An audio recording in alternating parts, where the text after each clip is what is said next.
أولم يهد للذين يرثون الأرض من بعد أهلها أن لو نشاء أصبناهم بذنوبهم ونطبع على قلوبهم فهم لا يسمعون. کیا ان لوگوں کو جو اہل زمین کے مر جانے کے بعد زمین کے مالک ہوتے ہیں یہ امر موجب ہدایت نہیں ہوا کہ اگر ہم چاہیں تو ان کے گناہوں کے سبب ان پر مصیبت ڈال دیں اور ان کے دلوں پر مہر لگا دیں کہ کچھ سن ہی نہ سکیں؟ تلك القرى نقص عليك من أنبائها ولقد جاءتهم رسلهم بالبينات فما كانوا ليؤمنوا بما كذبوا من قبل كذلك يطبع الله على قلوب الكافرين وما وجدنا لأكثرهم من عهد وإن وجدنا أكثرهم لفاسقين.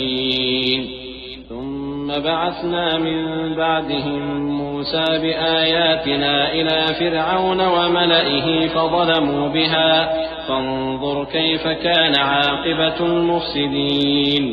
وقال موسى يا فرعون إني رسول من رب العالمين حقيق على أن لا أقول على الله إلا الحق قد جئتكم ببينة من ربكم فأرسل معي بني إسرائيل. یہ بستیاں ہیں جن کے کچھ حالات ہم تم کو سناتے ہیں اور ان کے پاس ان کے پیغمبر نشانیاں لے کر آئے مگر وہ ایسے نہیں تھے کہ جس چیز کو پہلے جھٹلا چکے ہوں اسے مان لے.